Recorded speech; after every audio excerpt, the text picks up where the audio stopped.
Hi, it's David with Oklahoma Ham Radio, the YouTube channel. If you don't mind, click the like, subscribe, and those buttons down there that will let you know when new content's being produced. Today, I talk a little bit about the loop antenna that I'm building, the automatic loop antenna, a snag that I ran into that slowed things down for me. But also some kits that I've purchased and kind of the direction that I'm taking this channel. Stick around.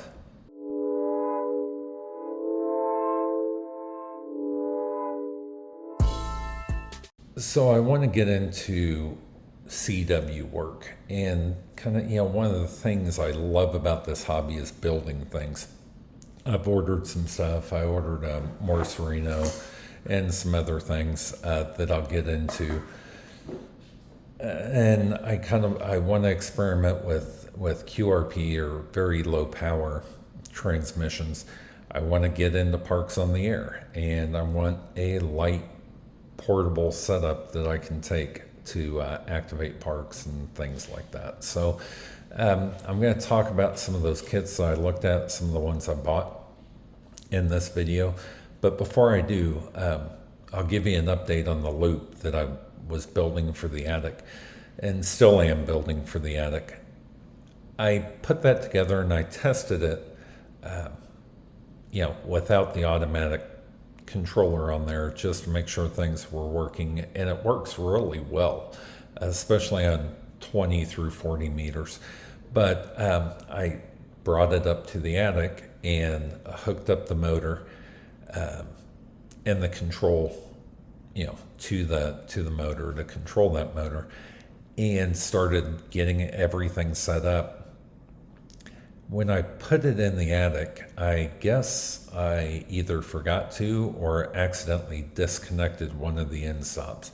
So as I was doing my settings, I buried the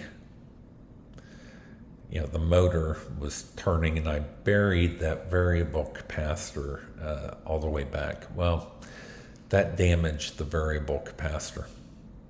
I was expecting that the end stop would be in place and stop the motor from damaging anything, but like I said, I messed that up. So waiting for another one of those variable capacitors to be delivered, and it takes quite some time to get those. So I've stepped over to another area of amateur radio that I'm interested in. I've got the Flex radio, and the Flex radio is great because I can use it anywhere in the house over Wi-Fi.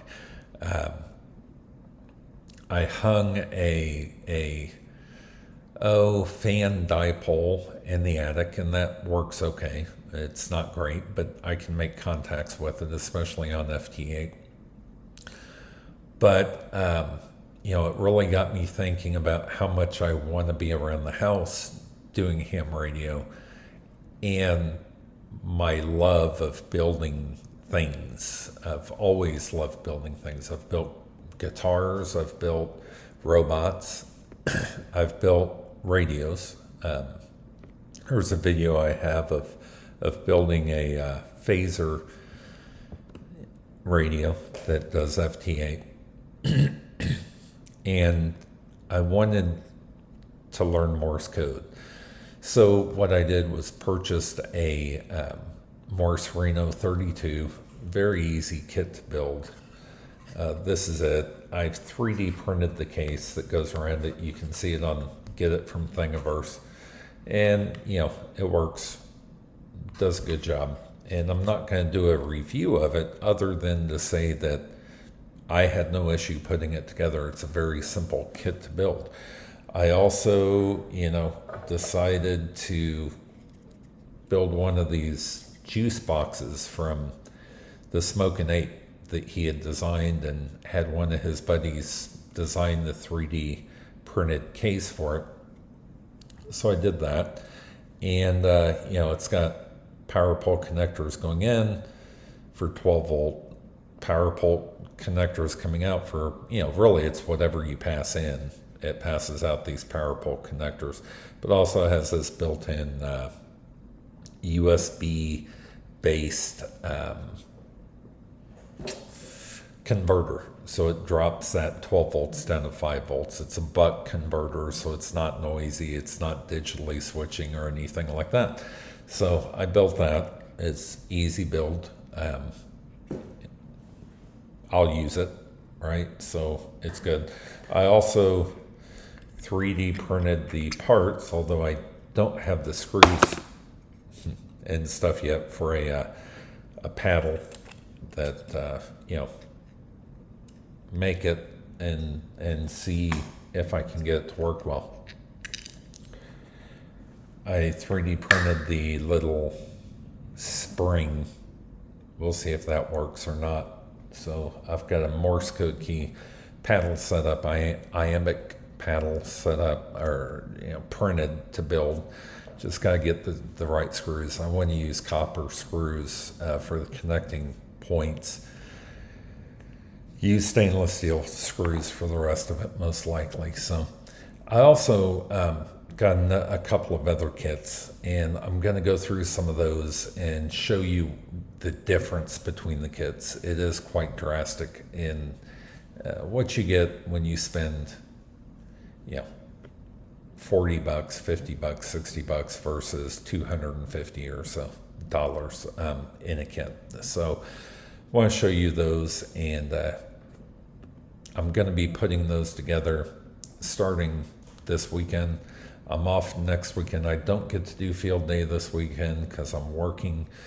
Next weekend I'm going to do, I'm off the 1st, 2nd, 3rd, 4th, and 5th. So I use that time to put some of these kits together. So let me show you what I got. There's this guy, which is this Morse Reno 32. This kit's pretty cool, pretty easy to build.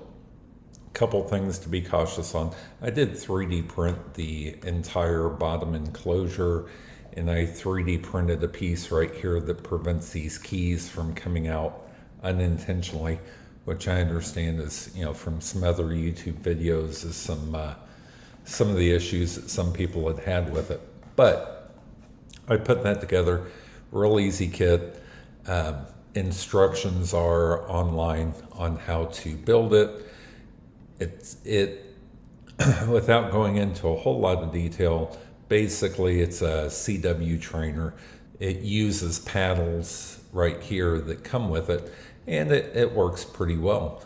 I'm just learning Morse code. I also ordered this QRP guys little kit. It's a QRP multi-DC 10, 12, 15 CW transceiver. So it's a little 5-watt transceiver. And I've taken some pictures of what the kit looked like. You do have to mount your own surface mount components, and there's no manual that comes with it. You have to go to the web to get the manual. No big deal. If you've got a printer, you can print it out. But here's, the information on it from their website. I also ordered this antenna. This is the one that I got. So a 40 to 10 an antenna plus is what it is, and looks fairly simple to assemble. Nothing that looks out of whack or crazy here, so that's what I'm going to be using going out into the field, so on and so forth. So got that kit, and I also ordered this Pentec TR25. It's a 5-watt transceiver. Just CW. It does 2 bands, 20 and 40, basically. And I'm going to put that together and test it out, see how it works. So I was really impressed with this kit. I'm going to talk about it a little bit. So each one of these sections of build instructions come with a bag that has all the parts for that section of the build instructions. And each step is in order and individually individually sealed, so they're completely in order. The other thing that I did, so there's two boards in here. One row of components is for the top board. One row of components is for the bottom board. And I show those here. And then there's another row of components that are like the knobs and things that finish it out. So that's the upper board parts. Steps 1 through 14 in order. Step 1 is in that top pocket, step 2 is in the next, 3 is in the next, so on and so forth, all the way down. So the other piece right here is all the knobs, the final assembly, the connectors, things like that. So again, in order. It's pretty cool. Should make it pretty easy to find parts and build. I did order it with the pre-wound toroids just because I kind of tired of winding toroids lately, but I got lazy, to be real honest with you.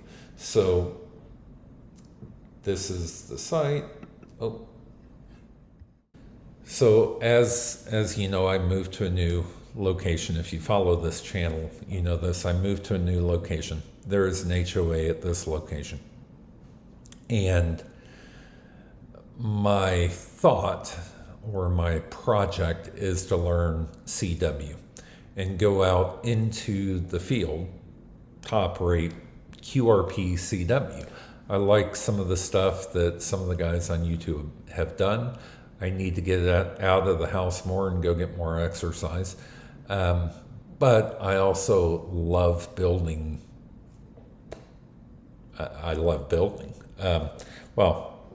And I also signed up as a lifetime member at the Long Island CW Club. Just in case you don't know about them, let me go ahead and add their website, longislandcwclub.com. They have classes for anything you can imagine CW based, right? Couple people, Good Game, T.O., Hashnazi, Josh, various people. I think Kyle, many different people have used this service or have become members of this club. And you've got, let's just take this week. I would bet there's 60 different classes happening that week. So pretty active group, and I want to learn CW. I think it's cool for many different reasons, but I think it's cool.